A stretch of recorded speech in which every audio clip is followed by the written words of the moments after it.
Well, I've covered the whole subject of the radiation. I've covered the subject of how the moon rocks that are actually up there are different to ones that are in fact supposedly brought back by the astronauts. And I pointed out how the Apollo 10 telecasts were in fact pre-filmed and edited together. And I think we've covered quite a lot. And I'm very happy to have been on this show. And if anyone else wants to look more into this, you can go onto my website, moonfaker.com.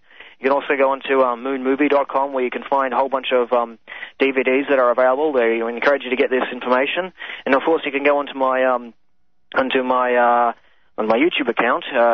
It's White Jarrah. That's white, the color white, and my name Jarrah. Just go onto the YouTube and you find that, and you'll find all my my moon hoax videos there. I encourage you to go check these out, and look. You're more than welcome to check out the pro NASA sites, see how they compare it. You can see what these guys are, in fact, just dishing out propaganda, and you can see for yourself. You'll find out soon enough that the whole moon program was a hoax, and hopefully someday we can get the truth out and focus on getting to the moon for real someday. Yeah, I think that might be an idea. I mean, if you were to make it to the moon, what exactly would the craft have to be designed with? What kind of shielding, thrusters, etc.? I mean, have you researched into perhaps a safe way to travel to the moon that might actually work? Well, the main focus there is trying to shield the astronauts from this radiation, and the most simple, straightforward way is to put the spacecraft inside this enormous outer tank, this enormous tank has all this water filled inside it, which is what absorbs the radiation. But of course, that would be way too heavy and difficult to land. There are alternative methods, is to actually give you a magnetic field, around your capsule to sort of similar to what the Earth has. It has a magnetic field to deflect away all this radiation and stuff. And then there's also the option of electrifying the outer walls of the spacecraft at 10 billion volts, which will also repel away the radiation. But of course, these projects are under study.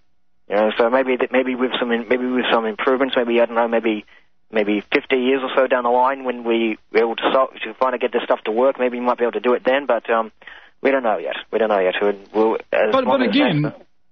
But again, back to my previous point. What's the point? I mean, if all there is up there is frickin' rocks, what value does it have?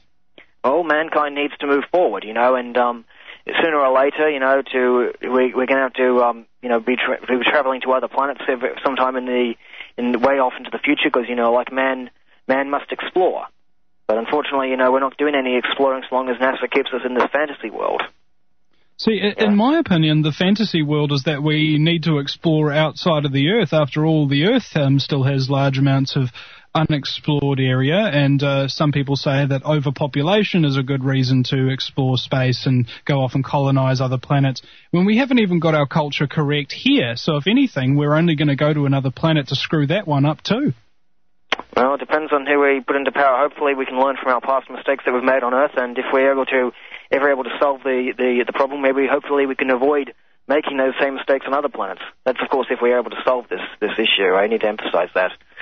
Indeed. I mean, I'd prioritize getting it right first time, here on Earth. And once we've got everything sorted and we're not endlessly polluting the planet and toxifying our soils and feeding poison food to people and voting in rigged elections with fake money supplies and all of that other assorted Anglo-American New World Order trash kind of scum that we have to put up with.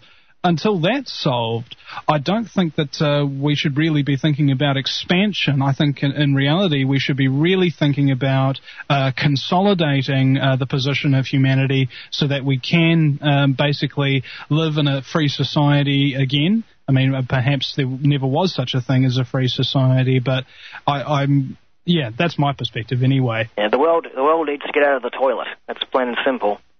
Yeah.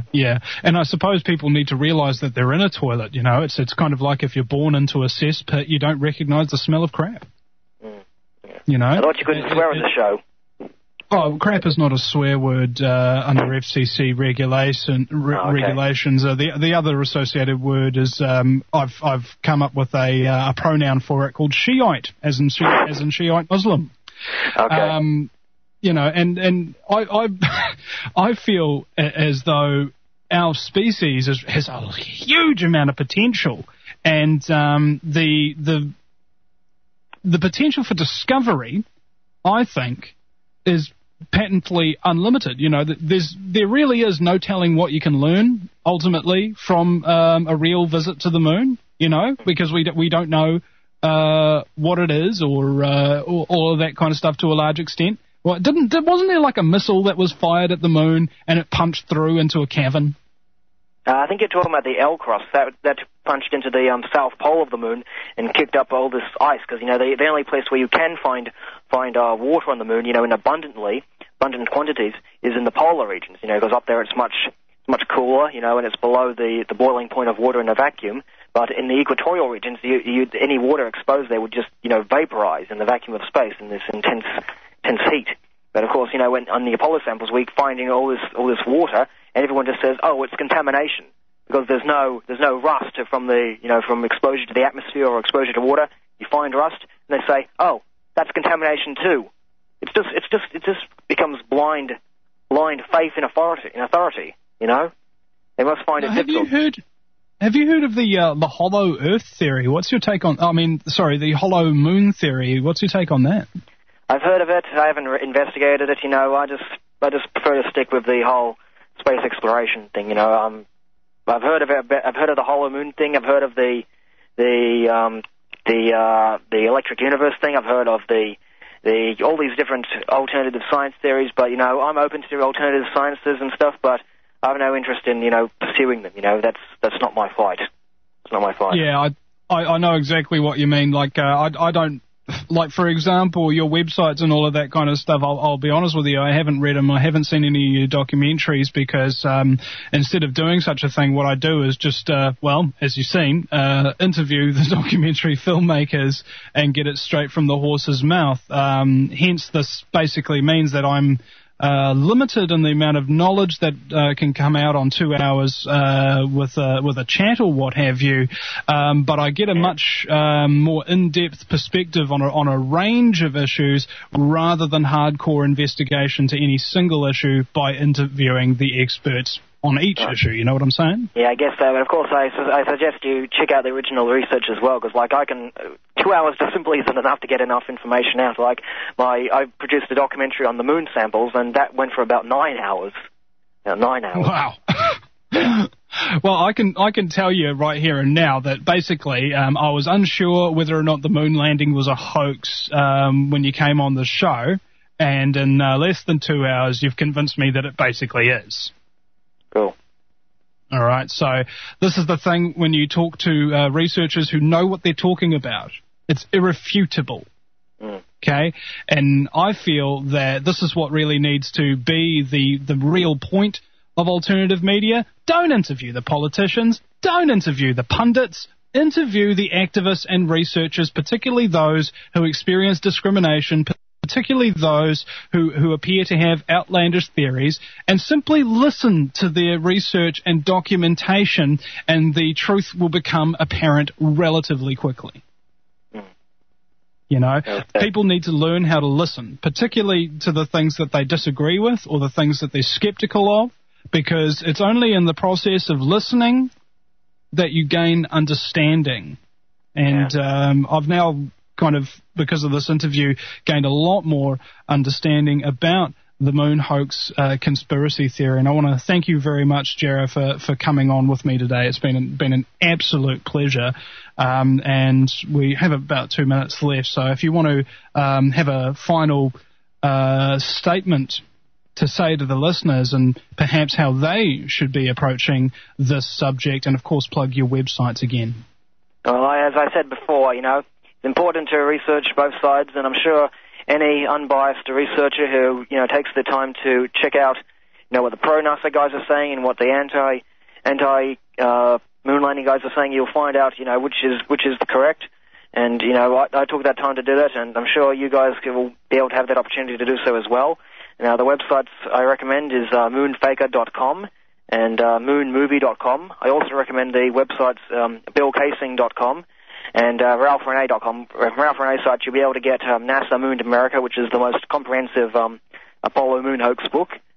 And, of course, there's my YouTube channel, White Jarrah. That's the color white, and my name, Jarrah. You'll be able to find all my Moon Hoax videos there.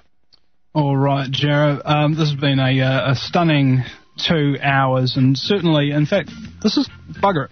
I'm going to put it on the featured interviews page of the Vinny Eastwood show, where I have all the top people like George Norrie and Webster Tarpley and all of those other incredible researchers that have basically, in my opinion, brought a degree of research that actually advances us as a species. And again, thank you very much, and you have yourself a fabulous day.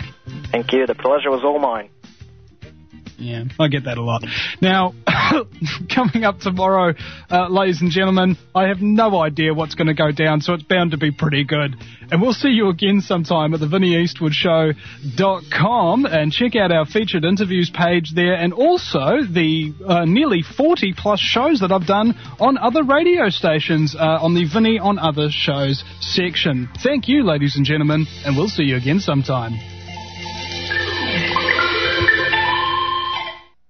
What would your life be like if you woke up each morning with new vitality, feeling better than you have in years, and you noticed a difference in your sleeping patterns, blood sugar levels, and had a sense of well-being overall? There's something that is changing thousands of people's lives, and you could be one of them. It's called Heart and Body Extract. Sharon Harris, co-creator of Heart and Body Extract, talks about the positive effects of Heart and Body Extract. What happens with the formula Heart and Body Extract is it's giving the body the necessary vitamins, minerals, amino acids, enzymes, and phytonutrients so the body will heal itself. And yes, the body does have the ability to balance blood pressure, balance cholesterol, clean and unclog the arteries. It can also work on balancing the circulation for diabetics. So the body is an amazing thing. It simply needs some help so it has the tools to heal itself. Heart and Body Extract gets results. To order your 2-month supply, call now, toll free at 866-295-5305. Order online at hbextract.com.